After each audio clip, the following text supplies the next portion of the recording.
Kita mulai kuliahnya dengan menayangkan judul terlebih dahulu. Jadi kita akan membahas transformasi Fourier.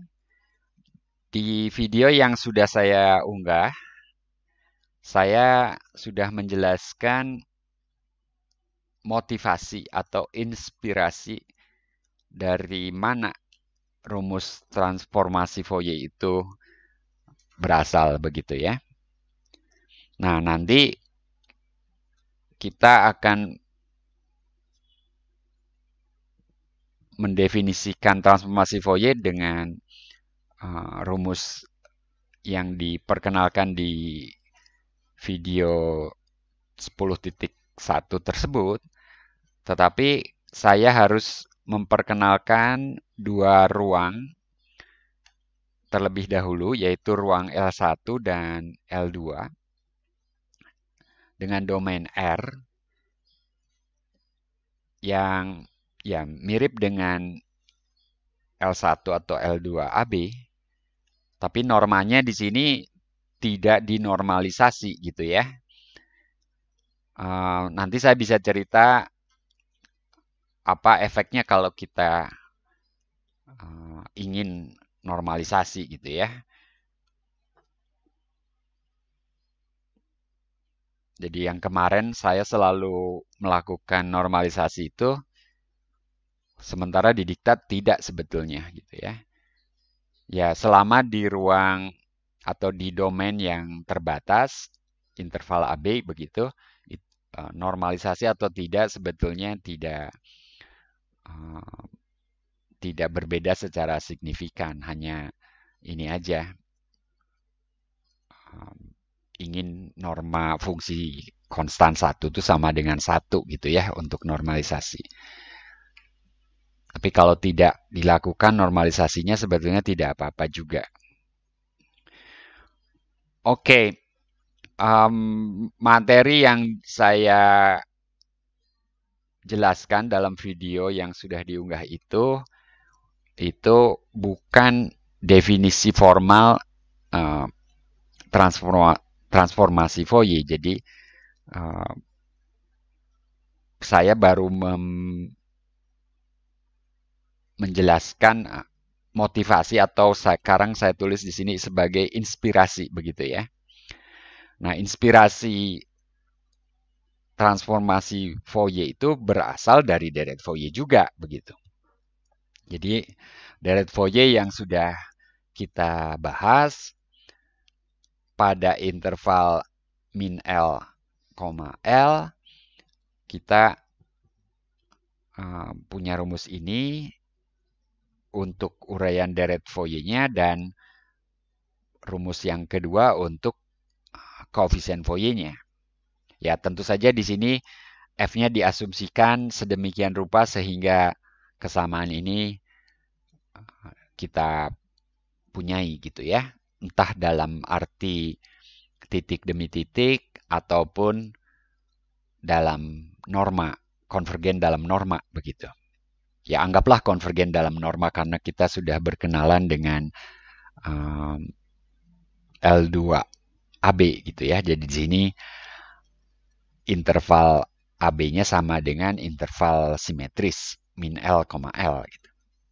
Tapi kita tidak sedang membahas ini kembali secara detail seperti itu. Jadi kita mau melihat apa yang terjadi bila L ini semakin besar, begitu ya. Nah, di diktat maupun di video saya menyatakan di sini bahwa CN ini apa? Koefisien Fourier ini menyimpan informasi tentang F pada frekuensi NP per L, begitu ya.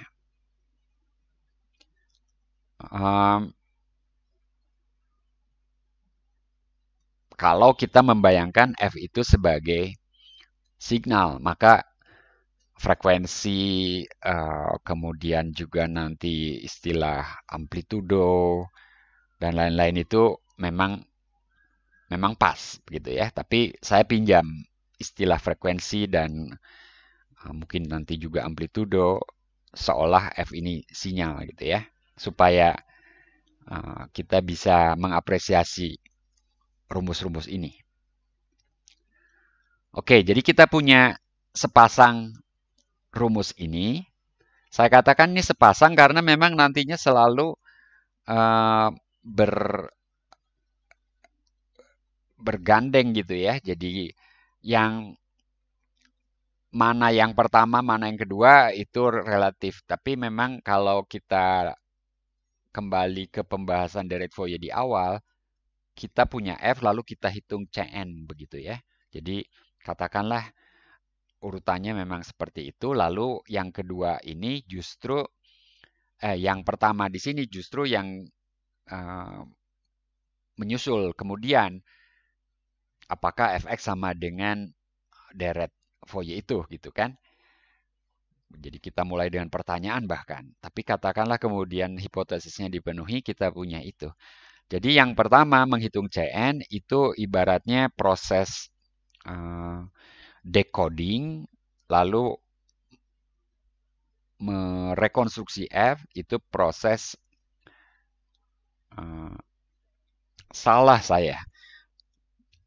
Menghitung koefisien Fourier itu encoding ya. Membuat sandi ya. Membuat sandi itu encoding, kemudian merekonstruksi itu decoding ya. Dari sandi itu dikonstruksi lagi ya. Sinyal apa sih itu gitu ya. Ya, intinya encoding dan decoding itu satu paket kan. Kalau kita cuma punya rumus encoding aja nggak bisa decoding ya itu sih namanya menyesatkan diri ya. Jadi percuma begitu. Nah, dari rumus tadi kalau L-nya besar, bahkan katakanlah bila L menuju tak terhingga, apa sih yang terjadi? Nah, di video saya jelaskan itu, kalau saya tulis ulang di sini kita kemudian perkenalkan delta C dan kemudian kita juga tuliskan Cn yang sama dengan NP per L itu. Lalu kita punya rumus ini dan itu. Nah, di sini CNL integral dari min L sampai L tidak dikali 1/2L gitu ya. 1/2L-nya kemana? 1/2L-nya sekarang ada di sini dan di situ ya. 1/2pi kali pi per L kan jadi 1/2L ya. Begitu. Nah, jadi balik lagi kalau ke sini, ini ada normalisasi, di sini ini tidak ada normalisasi gitu ya. Makanya tadi hasil kali dalam juga relatif mau dilakukan normalisasi apa tidak itu sebetulnya tidak terlalu signifikan juga gitu. Jadi di sini faktor 1/2L-nya justru dibawa ke rumus yang di atas. Nah, lalu kalau fx itu decay, jadi menuju 0 cukup cepat untuk x menuju plus atau minus tak hingga, maka CNL tadi tidak akan berbeda banyak bila daerah pengintegralannya kemudian diperluas ya menjadi pada seluruh R dari min tak hingga sampai tak terhingga gitu. Dan kita jadi dapat integral ini. Nah, integral ini kemudian kita perkenalkan notasi f-topi. Kita anggap itu sebagai nilai f-topi di Cn gitu ya. Jadi kalau sebelumnya C itu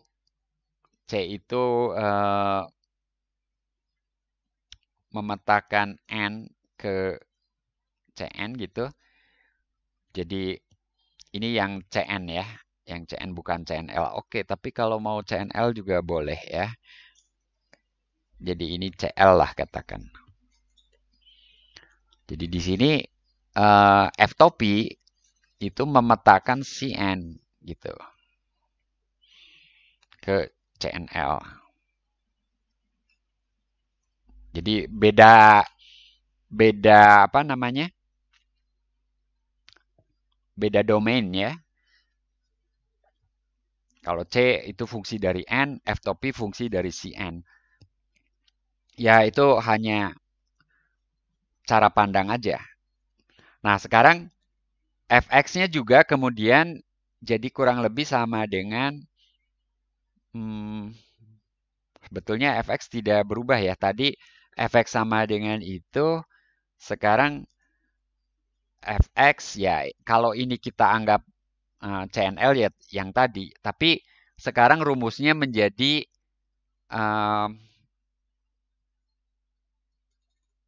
integral dari min hingga sampai hingga itu. Jadi CNL dan F top P Cn itu bukan dua hal yang sama ya. Jadi ini memang tidak sama.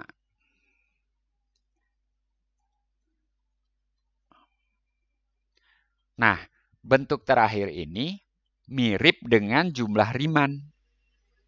Jumlah Riemann dari F top P pada min hingga, koma hingga atau pada R.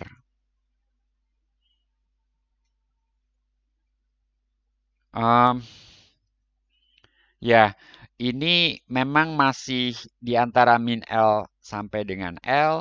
Kalau mau diganti dengan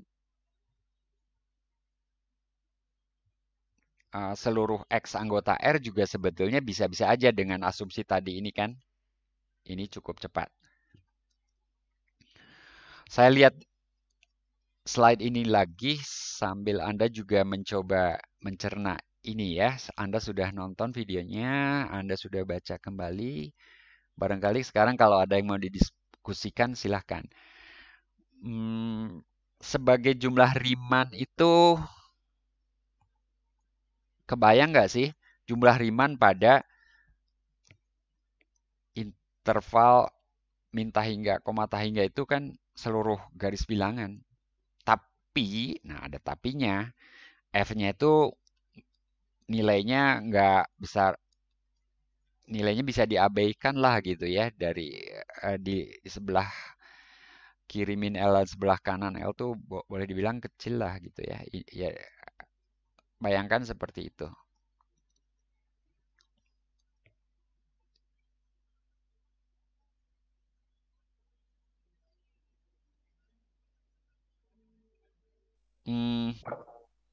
Oke, sebentar.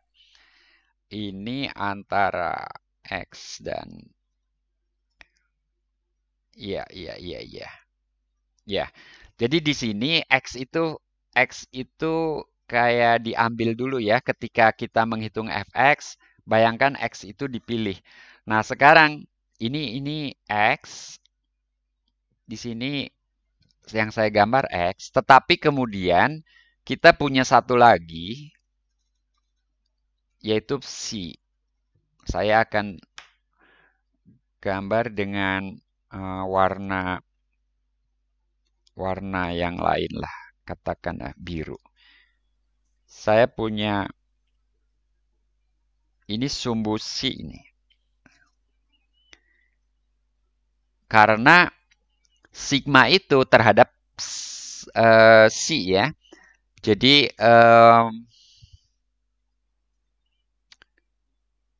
kita nggak tahu F topi seperti apa. Oke, kita nggak tahu F topi seperti apa. Nanti kita pelajari itu. Jadi yang ini adalah F. Nah, F topi itu fungsi. Bayangkan aja bentuknya kira-kira gitu juga. Ya agak keriting lah. Lalu Cn itu adalah titik-titik ya. Ingat di sini Cn sama dengan apa? Np per L. Tapi bayangkan L-nya besar, L-nya 100 misalnya. Jadi Pi per 100, tentu saja kalau 0 ya 0, lalu Pi per 100, 2 Pi per 100, ya kan gitu.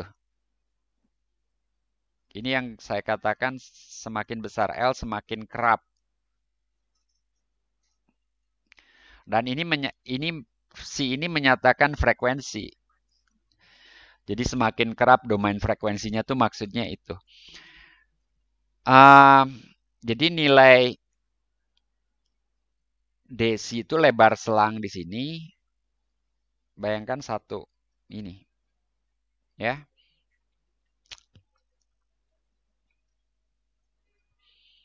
Ya, satu suku di dalam sigma ini ya seperti satu luasan persegi tip, persegi tipis itu gitu ya. Nah, sebetulnya kita ya kalau di sebelah kiri ini jadi gambar ini n itu kan dari minta hingga sampai tak terhingga. Jadi si n-nya itu memang tidak terbatas dari min L sampai L. Kalau X ini tetap bisa kita bayangkan tetap di antara min L dan L, tapi si N itu tidak terbatas. Ya, si N ini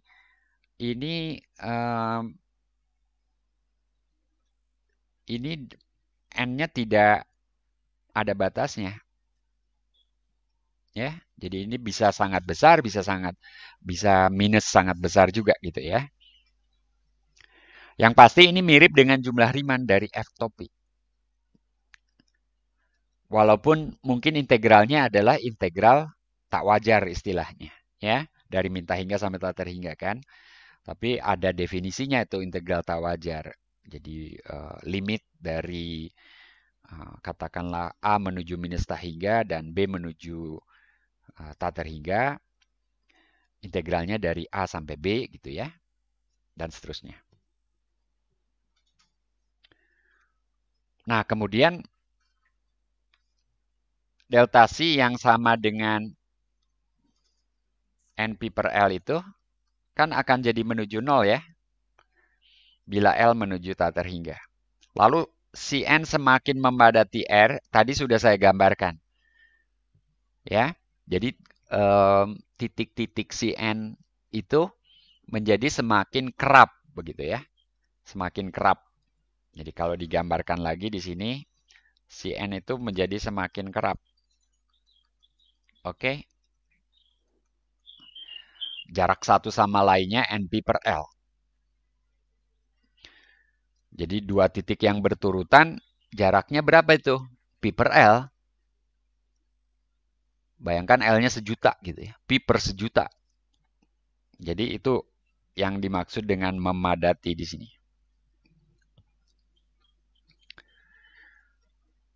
Nah, lalu rumus di atas kalau begitu menjadi ini yang pertama, C-nya sekarang, jadi Cn sekarang kemudian kita selanjutnya ditulis sebagai C gitu ya.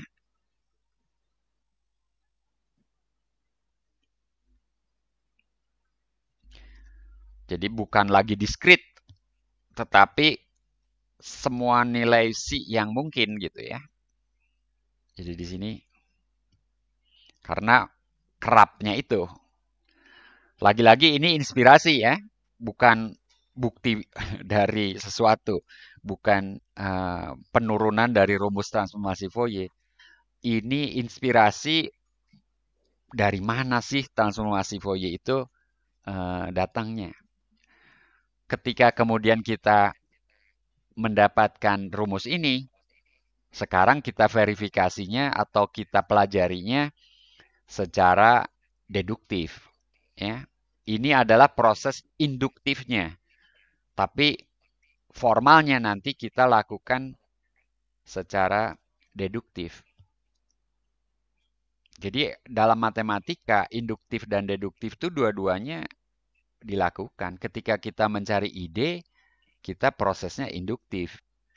Tapi ketika kita sudah dapat ide, lalu kita punya dugaan-dugaan, kita ingin membuktikan sifat-sifatnya, dan seterusnya, maka prosesnya deduktif gitu ya. Nah, jadi yang si N tadi jadi C, kemudian delta C tadi jadi DC. Sampai di sini ada pertanyaan? Ini yang saya sudah jelaskan di video. Anda bisa tonton lagi dan baca kembali juga materi ini di diktat. Tapi bila ada pertanyaan, sekarang kesempatannya. Pak, ada Pak. Ya, Eh, silakan. si si yang dimaksud di sini tuh si N itu kan Pak.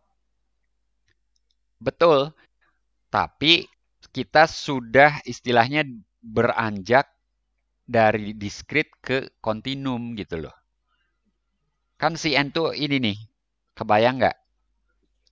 Ya pada akhirnya kita anggap semua nilai deh gitu. Oke Pak, karena memadatinya. Oke Pak. Iya, begitu. Ya, jadi tadinya ini cuma untuk si N, sekarang ya untuk semua gitu. Ya, lagi-lagi ini inspirasi ya, bukan penurunan, bukan pembuktian. Ini adalah justru sedang kalau saya mau punya transformasi Fourier dalam pengertian deret Fourier pada interval min hingga hingga tuh gimana gitu ya. Ya tidak lagi jadi sigma, tapi jadi integral gitu ya. Tidak ada sigma yang bisa menyatakan eh, menguraikan F gitu ya sebagai deret gitu ya. Tidak, udah nggak cocok lagi gitu ya. Begitu. Nah, sekarang saya berjanji tadi menjelaskan soal definisi hasil kali dalam ya. Nantinya ini hasil kali dalam juga nih si F topi ini. Tapi tidak dinormalisasi gitu ya.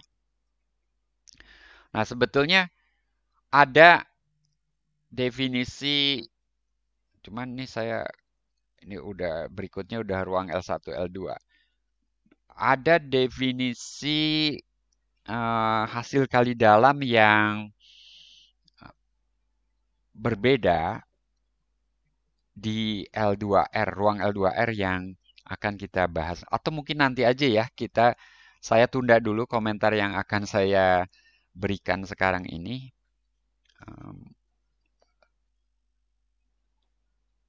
Hingga saya tunda hingga pembahasan ruang L1 dan L2 yang akan kita bahas setelah slide ini. Masih ada pertanyaan? Saya beri kesempatan. Silakan. Oke, mungkin saya akhiri ini dengan kalimat yang juga saya sampaikan di video bahwa sekali lagi dua rumus ini sepasang. Yang satu nanti disebut transformasi Fourier. Jadi yang ini disebut transformasi Fourier. Jadi yang kedua dulu sama aja seperti koefisien Fourier gitu. Siapa yang menyalakan mikrofon tuh? Jadi balik ke headset saya.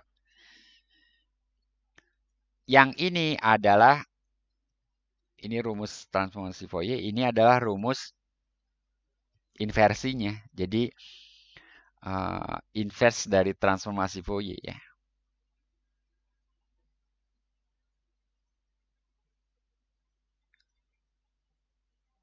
Dari transformasi Fourier. Jadi nanti namanya transformasi Fourier inverse gitu ya.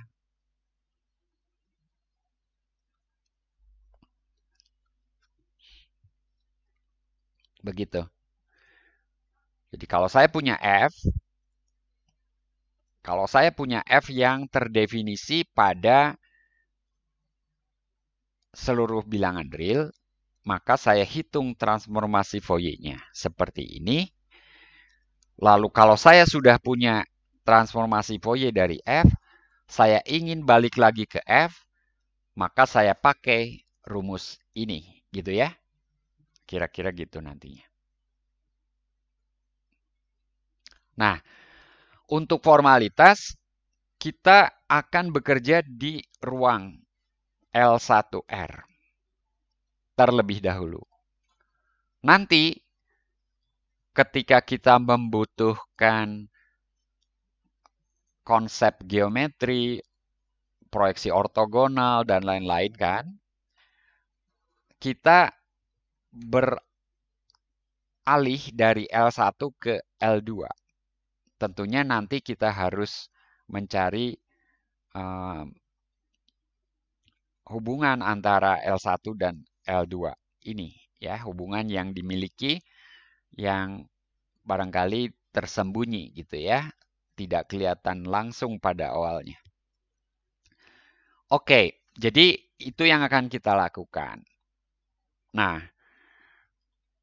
fungsi yang kita bahas sekarang fungsi yang terdefinisi pada R. Jadi bukan lagi pada interval min L, L. Ingat L ini di sini sangat besar atau L menuju tak terhingga, ya udah kita anggap fungsi kita memang terdefinisi pada R. Walaupun dalam aplikasinya kalau F ini sinyal, mana ada sih sinyal yang berlangsung dari min tak hingga sampai tak terhingga gitu ya.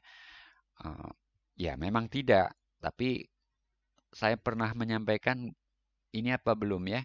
Jadi tak terhingga itu justru hampiran untuk sesuatu yang besar, bukan sesuatu yang tak terhingga dihampiri oleh bilangan yang besar, bukan. Tapi dalam prakteknya kadang-kadang sebaliknya, bilangan yang besar dihampiri oleh tak terhingga.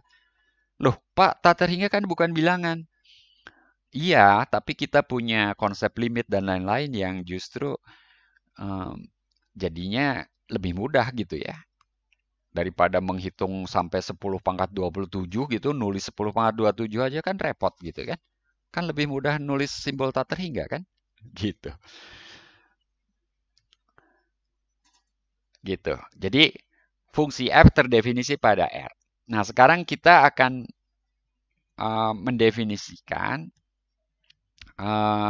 transformasi Fourier itu nantinya integral dan seterusnya. Jadi ruang yang pertama kita pelajari itu ruang ini. Ruang di mana nilai mutlak f atau modulus f terintegralkan. Ya, karena tadi ada fx kali e pangkat min i si x gitu. E pangkat min i si x itu kan modulusnya sama dengan 1. Jadi pada akhirnya yang tertinggal adalah modulus f. Ya.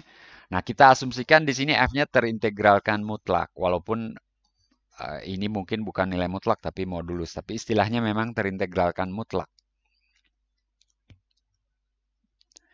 Oke, ini adalah tempat f atau semesta untuk f. Simbolnya L1, nanti ada L2 ya. Nah, untuk L1 itu normanya seperti ini. Nah, ini yang saya mau katakan tadi. Bisa nggak kita normalisasi? Ya nggak bisa. Fungsi 1 ya mau nggak mau ya bukan anggota L1 juga gitu ya. 1 diintegralkan dari min tak hingga sampai tak terhingga ya tak terhingga. Jadi fungsi konstan 1 bukan anggota L1. Jadi tidak ada kebutuhan juga untuk melakukan normalisasi karena si fungsi konstan satunya juga nggak ada di sini. Nah, tapi ada norma yang ini sih wawasan aja ya. Wawasan aja. Ada norma lain ya. Norma lain gitu ya. Norma lain di sini. Katakanlah pakai bintang lah. Itu integralnya saya hitung dari min L sampai L. Lalu saya normalisasi seolah saya berada di selang min L sampai L. Lalu saya ambil limitnya.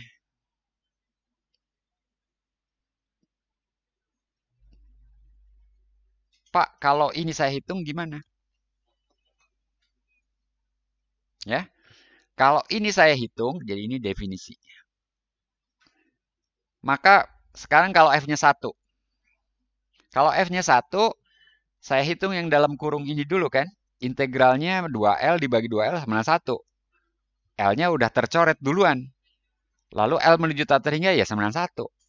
Jadi norma 1 ya, ini sama dengan 1.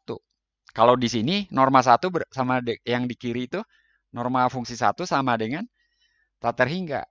Kalau ini 91. Ekivalen nggak norma bintang ini dengan norma L1 yang standar itu? Tidak ekivalen jelas gitu ya. Terus kenapa kita nggak pakai ini? Wawasan untuk Anda, saya ucapkan secara lisan aja.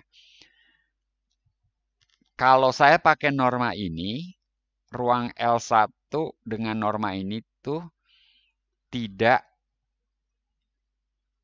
separable. Ya. Tentu saja saya harus berbicara ada hasil kali dalam yang terkait dengannya. Mungkin kuadrat dulu sih, ini mungkin kuadrat lalu ini pangkat setengah ya.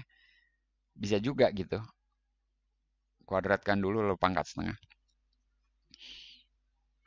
Sehingga itu norma yang diinduksi dari hasil kali dalam. Jadi ada hasil kali dalam terkait. Jadi ada ruang Hilbertnya. Nah, tapi ruang Hilbertnya nanti tidak separable, tidak terpisahkan.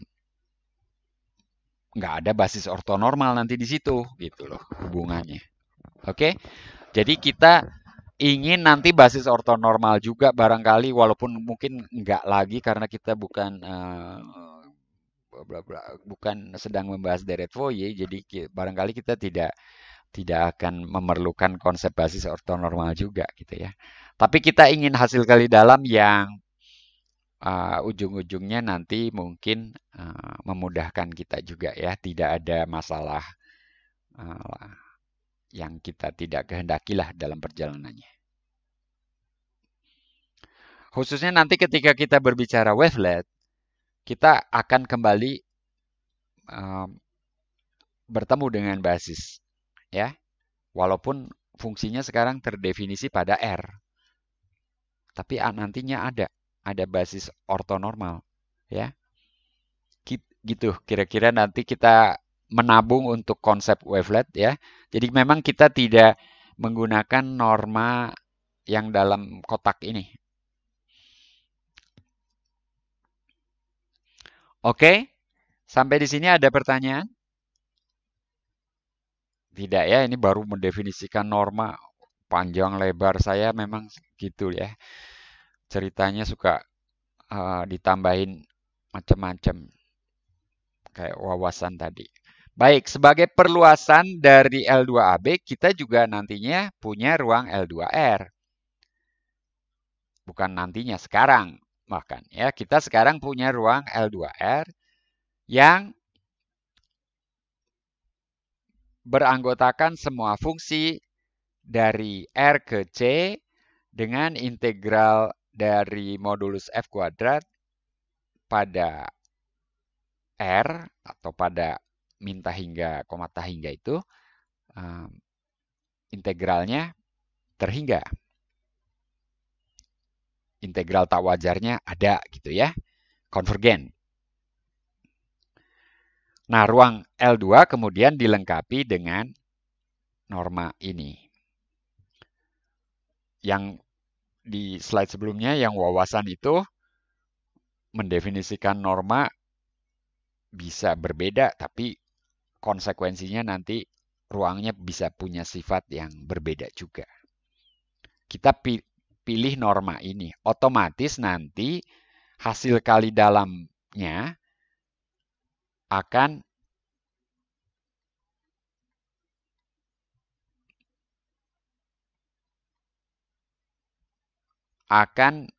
sama dengan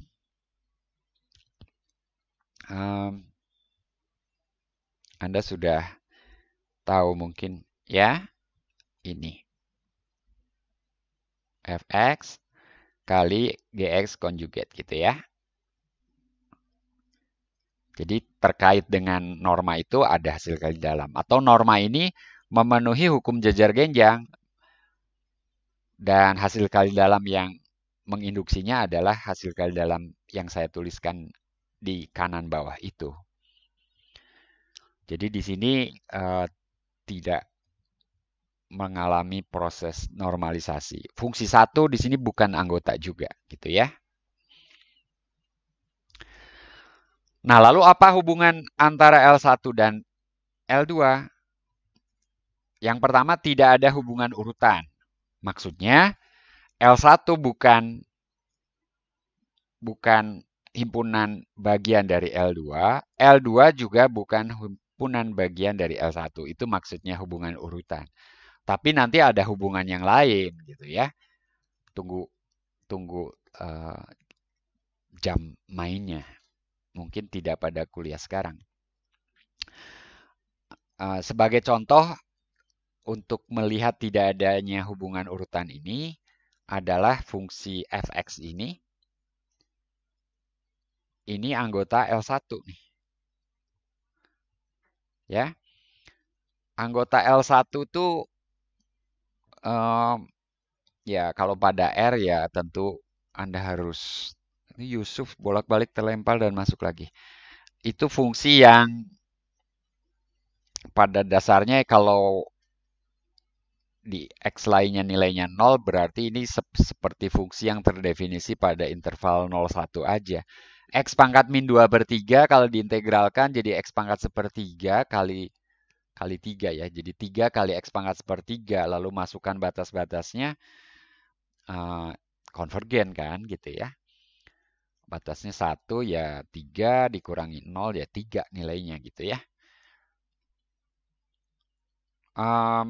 Tapi kalau GX di sini justru pada interval 1 tahingga. Jadi kalau diintegralkan dengan di L1 jadi artinya dengan norma L1 maka kita perhatikan modulus atau nilai mutlaknya sama dengan dia sendiri karena ini non negatif diintegralkan ya X pangkat sepertiga tadi kalau X-nya menuju tak terhingga ya tak terhingga jadi bukan anggota L1 jelas ya ini ya ini oke ya ini tadi oke itu oke nah sekarang kita kembali ke F F bukan anggota L2 oke nggak ini kalau kita hitung apa yang kita hitung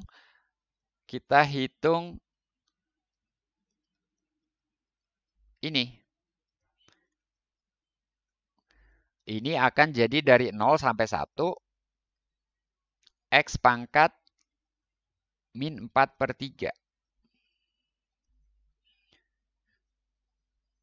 Nah, sebetulnya ini integral tak wajar, tapi saya tidak sedang memberi kuliah kalkulus, jadi Anda sudah cukup dewasa untuk memahami apa yang saya tulis sekarang. Ini jadi X pangkat berapa nih? Halo, Ovi ada? Ada, Pak. X pangkat minus 1/3. Minus 1/3 gitu ya. Jadi ini minus 3 kan gitu ya. Nah, sebetulnya tentu saja ketika X sama 0 nggak terdefinisi. Ya, jadi ini sebetulnya integral tak wajar itu limit ya. Saya hapus deh. Ya, bagaimanapun kita harus munculkan mungkin limitnya.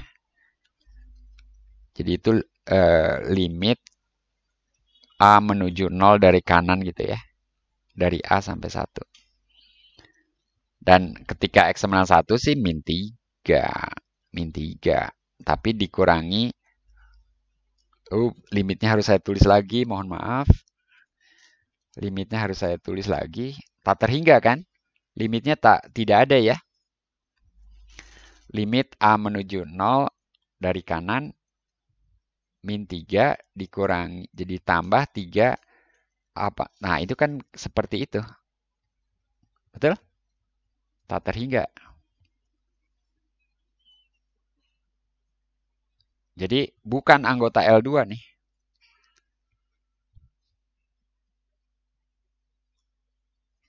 Sementara G anggota L2.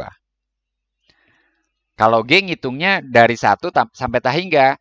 Ketika dari 1 sampai tak terhingga, hasil integralnya sama tadi min 3 X pangkat min sepertiga. Tapi batasnya dari 1 sampai B B-nya menuju tak terhingga. Bayangkan 3 per B pangkat sepertiga. B-nya menuju tak terhingga, menuju 0 itu, gitu ya. Jadi yang ini anggota G anggota L2, tapi G-nya bukan anggota L1. Jadi contoh sederhana aja begitu. Apakah ada anggota L1 yang juga anggota L2? Banyak. Contoh? Bisa memberi contoh? Anggota L1 juga anggota L2?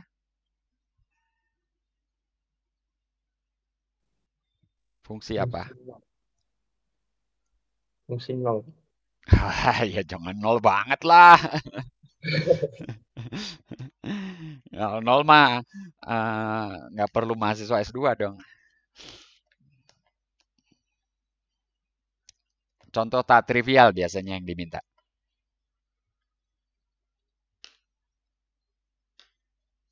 Ya, ya fungsi karakteristik gitu ya, misalnya. Nah, ini anggota L1 juga anggota L2 ya. Berarti anggota L1 iris L2. Oke?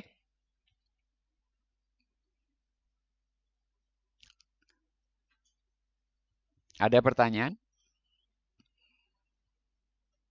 Ini saya agak nyantai nih untuk kuliah hari ini. Jadi materinya 10.1 sampai 10.3. 10.1 karena sudah dibuatkan videonya, jadi saya hanya merekap tadi sebentar.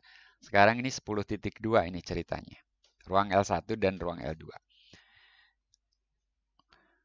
Dan ini hanya beberapa poin penting saja tentang L1, L2. Pembahasan yang mendalam tentang ruang ini tentu di UIL, ukuran dan integral Lebesgue, atau di mata kuliah analisis fungsional gitu ya. Nah, fakta penting yang terkait dengan L1 dan L2 yang kita perlukan dalam pembahasan transformasi Fourier antara lain dua fakta ini. Tentu masih ada fakta lain yang nantinya kita bahas juga. Sementara dua fakta ini berguna nih.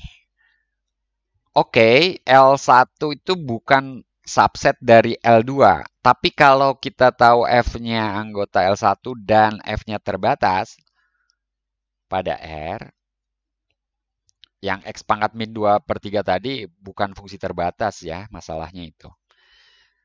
Maka F juga akan ada di L2. Buktinya begini, kalau terbatas itu kan nilainya berarti kurang dari sesuatu. Maka ketika dikuadratkan, mod F kuadrat lebih kecil dari M kali mod F. Jadi yang satu ditaksir dengan M, modulus F-nya tetap kita tinggalkan sebagian di situ gitu ya. Tadinya kan mod F kuadrat. Jadi mod F kali mod F atau apa?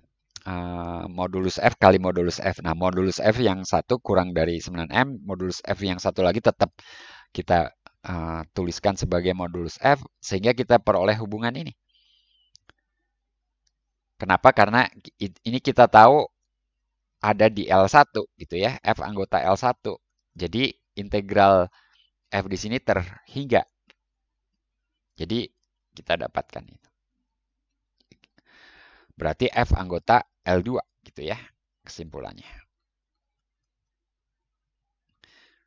Nah, L2 bukan subset dari L1, tapi nah ini.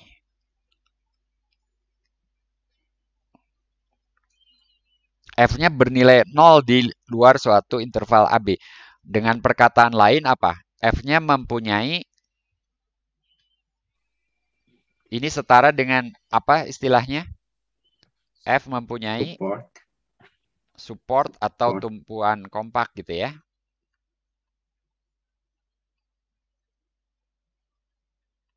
Ini ada hubungannya juga dengan tadi kalau F menuju 0 dengan cepat.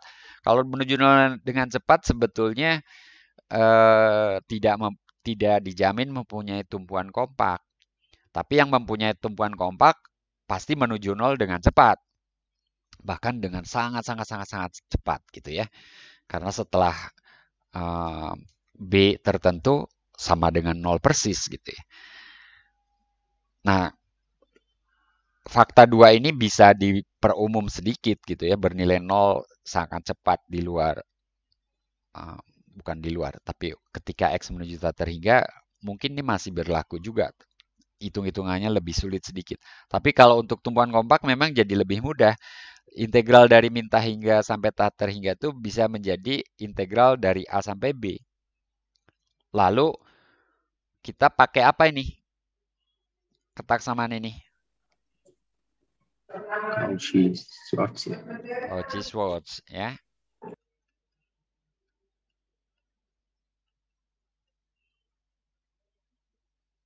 Gitu.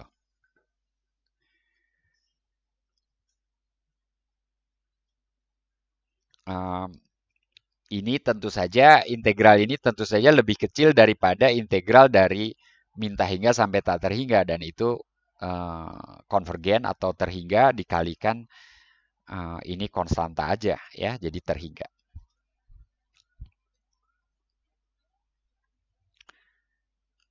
Nah, yang mau dikatakan dengan dua fakta ini adalah bahwa walaupun L1 bukan himpunan bagian dari L2, jadi sekarang bayangkan L1 dan L2 tuh kira-kira kan seperti ini.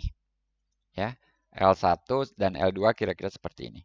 Yang ada di sini itu adalah anggota L1 yang juga merupakan anggota L2. Nah, fungsi yang terbatas itu ada di situ lah, gitu kira-kira. Fungsi L1 yang terbatas. Sebaliknya kalau kita melihat yang diarsir ini sebagai fungsi anggota L2 yang ada di dalam L1, maka di sini fungsi yang bertumpuan kompak ada di situ juga gitu ya. Nah, fungsi-fungsi tersebut banyak. Jadi bukan cuma satu atau dua, banyak sekali gitu. Fungsi yang bertumpuan kompak itu tak terbilang banyaknya. Ya. Jadi pertanyaannya kemudian nanti L1 iris L2 ini cukup besar ini. Dia ada di L1 juga dia juga ada di L2 tentunya gitu ya. Dan himpunan L1 iris L2 ini anggotanya banyak. Banyaknya itu sedemikian rupa sehingga nah konsep topologinya masuk nanti. Padat gitu ya. Klausurnya sama dengan L1 maupun tergantung pakai norma di L1. Kalau pakai norma di L1, klausurnya sama dengan L1. Pakai norma di L2, klausurnya sama dengan L2. Tapi kita cenderungnya nanti kita bawa ke L2 ya. Jadi awalnya kita berada di L1. Oke, ruang L1, L2 ini, by the way, ngomong-ngomong gitu ya, itu merupakan kasus khusus dari ruang LP secara umum dengan P di antara 1 dan tak terhingga bisa sama dengan 1, bisa sama dengan tak terhingga. Tentu saja kalau P sama dengan tak terhingga, untuk P sama dengan tak terhingga, normanya itu ini. Ya. Kita nggak banyak bahas ini, jadi untuk sementara saya anggap tahulah esensial supremum itu apa. Ya. Kalau supremum kan batas atas terkecil. Ya bayangkan ini seperti supremum. Cuma ada konsep ukuran hampir di mana-mana itu ya. Jadi bayangkan domainnya itu dibuang dulu sebuah himpunan berukuran 0 Di situ. Ambil himpunan berukuran 0, lalu kita hitung supremumnya, kira-kira gitu. Himpunan berukuran 0 yang mana? Nah, himpunan berukuran 0 sembarang gitu ya. Jadi ketika kita ngambil himpunan berukuran 0, nilai supremumnya berbeda dengan kalau diambil himpunan berukuran 0 yang lain. Terus esensial supremum itu mengambil nilai yang mana? Mengambil nilai terkecil atau infimum dari semua supremum itu gitu. Kira-kira gitu. Ya. Ada pertanyaan? Ruang L1 L2 sementara pembahasannya tidak ditambahin dulu. Itu aja dulu ya, yang soal padatnya itu nanti aja. Kita klaim aja juga nantinya. Jadi sebetulnya kalau saya tulis di sini L1 iris L2 ini padat di L2 nih. Nantinya kita pakai itu. Ini fakta yang nantinya kita pakai.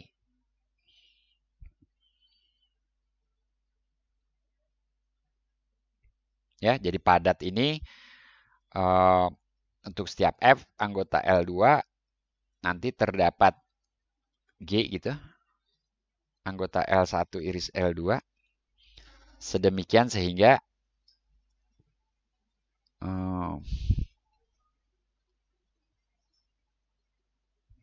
harus ambil epsilon ya.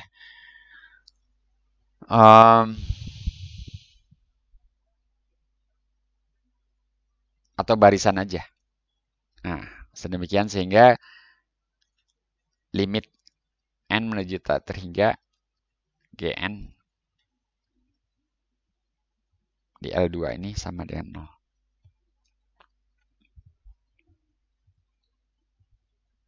Jadi F-nya dapat dihampiri oleh anggota L1 iris L2 gitu ya. Nanti kita perlukan ini. Jadi ini tidak kita buktikan, fakta ini kita terima dan kita pakai nanti. Nah, berikutnya transformasi Fourier dan inversinya kita definisikan secara deduktif nanti gitu ya. Jadi maaf, kita definisikan secara formal seperti ini dan nanti sifat-sifatnya kita buktikan. Jadi pendekatannya deduktif itu tadi. Ya. Jadi kita berangkat dari L1, kita misalkan F anggota L1, transformasi Fourier dari F, kita definisikan seperti ini. Jadi kalau ada titik 2 itu definisikan. Nah, definisi ini masuk akal, bukan masuk akal. Well defined nggak? Apakah dijamin nih integralnya konvergen? Iya dijamin. Ya, integral ini konvergen mutlak. Bukan hanya konvergen, bahkan konvergen mutlak gitu ya. Ya kalau konvergen mutlak otomatis konvergen. Karena ketika diambil modulusnya, modulus E pangkat min I si X ini sama dengan 1 gitu ya. Untuk setiap si dan X.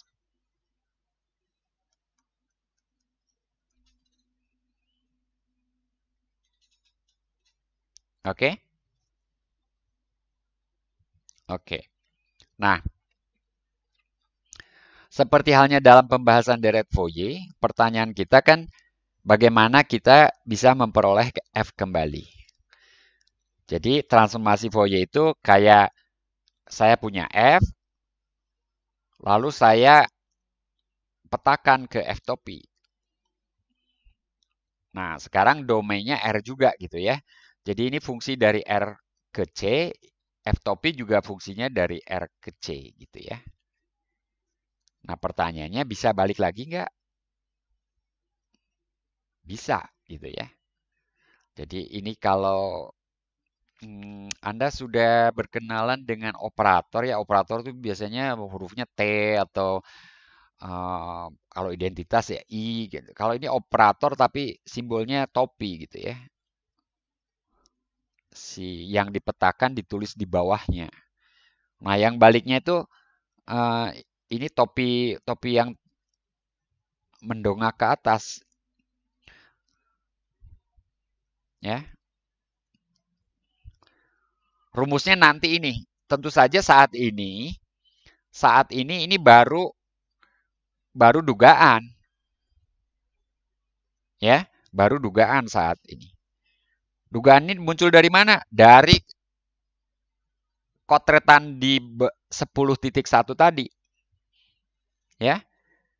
Jadi kalau kita ingin dapatkan F kembali, maka si F-nya itu nanti nggak terlihat di sini ya. Jadi F-nya itu nanti 1/2 pi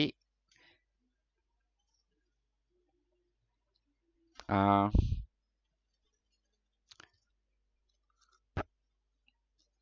bentar.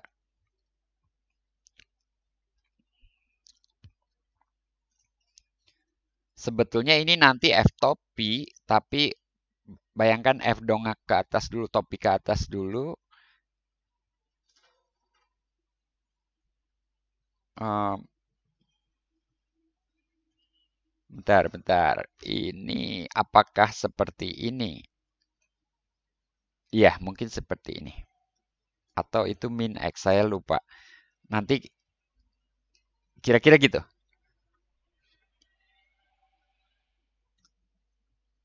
Ah, sebetulnya kan, saya hapus saja ini daripada salah membingungkan. Tapi kita bisa dapat, kita bisa dapatkan F itu dari F topi gitu ya. Nah, mungkin yang saya tulis di sini, ini kan seperti seperti transformasi Fourier juga gitu ya. Ini kan sama aja dengan 1/2 pi. Ini adalah transformasi Fourier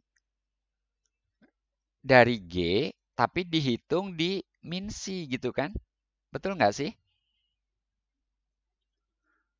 Integral dari min ta hingga sampai ta terhingga G C E pangkat IX C itu kan kalau saya hitung transformasi Fourier dari G itu kan ini kan.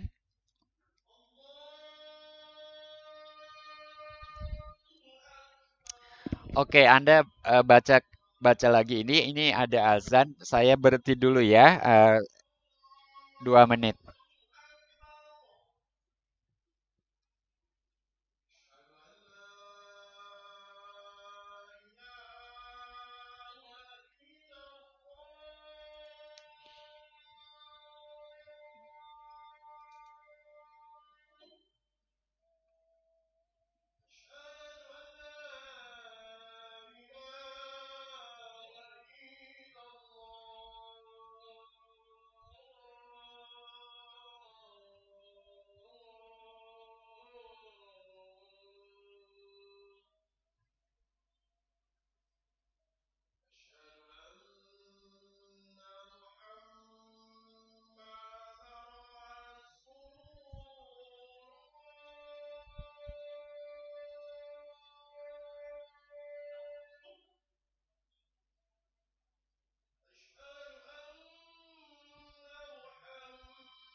Oke, saya akan mengintip kembali kesamaan satu ya. Jadi di sini dikatakan kesamaan satu menyarankan kita untuk mendefinisikan inverse transformasi Fourier seperti ini. Sebagai konsekuensi dari ini nanti saya akan tulis, tapi sebelumnya kita tengok kembali kesamaan satu ya. Kesamaan satu itu yang ini ya. Jadi itu fx. Nah, sekarang kalau kita inputkan atau kita substitusikan rumus transformasi Fourier tadi, maka kita akan dapatkan yang di kanan bawah ini. Jadi F itu dalam hal ini sama dengan kita kan udah punya F topi, lalu dikenakan inverse-nya. Jadi topi mendengah ke atas dihitung di C gitu ya. Oh, tentu saja dihitung di X, maaf. Bukan. Tapi jadinya itu nggak perlu kita tulis juga gitu. Ini variabelnya bukan C tapi X. Tapi karena di kiri juga tidak dituliskan variabelnya, maka nulisnya kan gitu, titik gitu ya. Variabel titiknya itu X. Karena apa? Kalau kita tuliskan, bayangkan sekarang G-nya saya ganti dengan F topi. G-nya saya ganti dengan F topi, maka saya punya kesamaan satu tadi. Betul?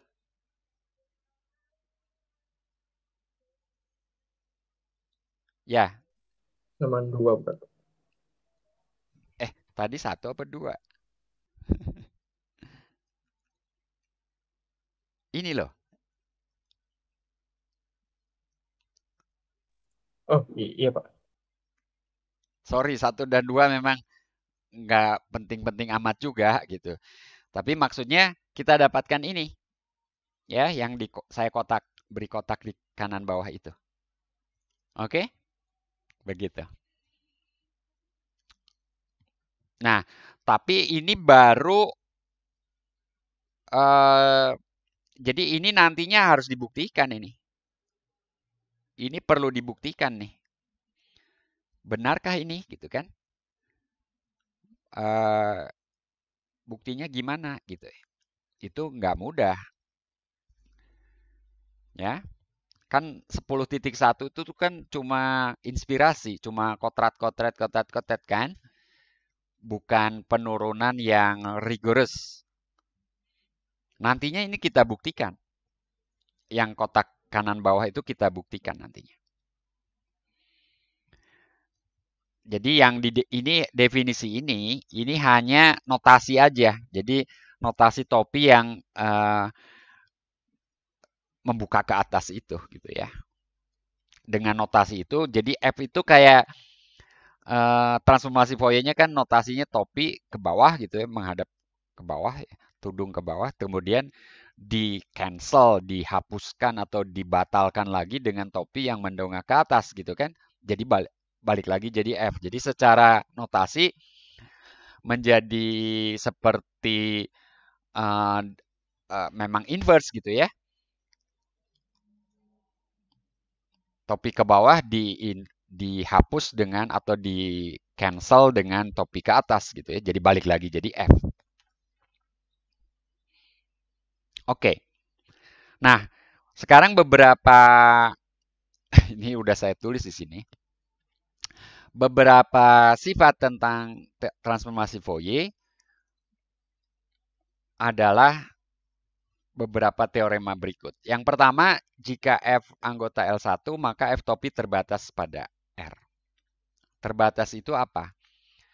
Terbatas itu ya tentu saja kita hitung nilainya. Kita hitung nilainya ini apakah kurang dari sesuatu. Jadi ini untuk setiap si anggota R, ini kurang dari integralnya masuk ke dalam ya. Integralnya masuk ke dalam.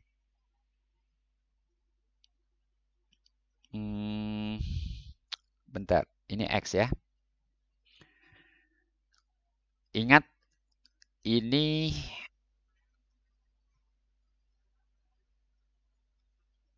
jadi modulus dari integral lebih kecil atau sama dengan integral dari modulus. Tapi modulus dari E pangkat min isi X itu sama dengan 1. Jadi ini sama dengan. Ini sama dengan. Oh, ya udah. Ini M-nya. Nggak usah ditulis itu. Ini lebih kecil. Jadi ada M. Ya, ini sebagai M-nya. Ya, ini sebagai M, batasnya itu norma F di L1 itu sendiri. Jelas ya? Yang kedua, F top itu continue pada R.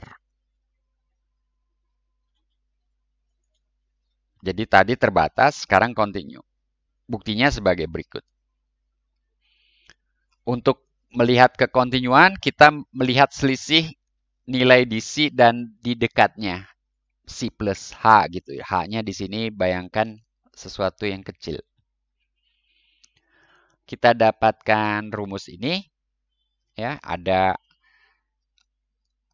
E pangkat min IHX di situ sebagai di sini kan nanti yang dari C plus H itu kita punya E pangkat min I kali C plus H, lalu kita pisahkan E pangkat min I C X-nya, maka yang satu akan memunculkan E pangkat min I HX dari F top C, ya ini E pangkat 0 kan, E pangkat 0.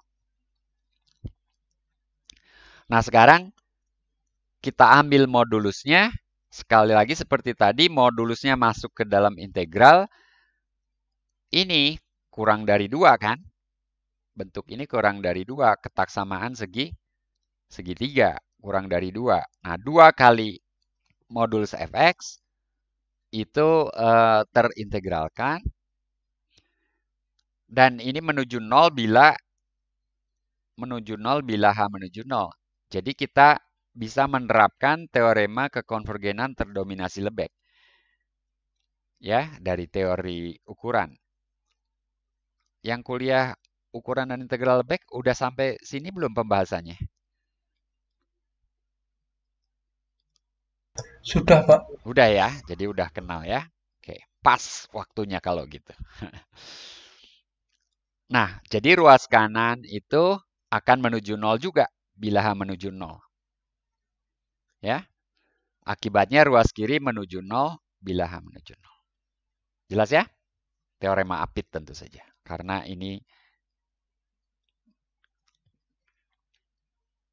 ada pertanyaan? Jadi H continue. Maaf, kok H continue.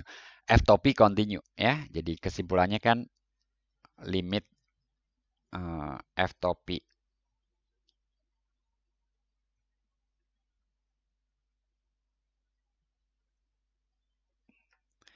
alias F topi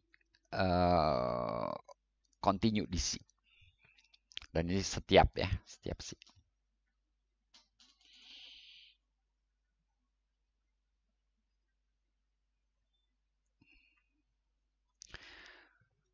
Oke, saya kira sebetulnya masih ada sifat berikutnya yang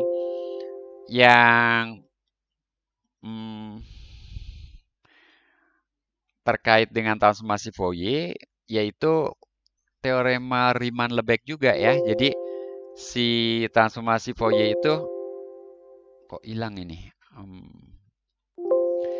Transformasi Fourier itu menuju 0 bila C menuju tak terhingga. Jadi ada satu lagi F topi C itu menuju 0 bila C menuju tak terhingga ini. Ini ada satu lagi teorema. Mungkin teorema C ya. Apakah setelah B langsung ini saya lupa.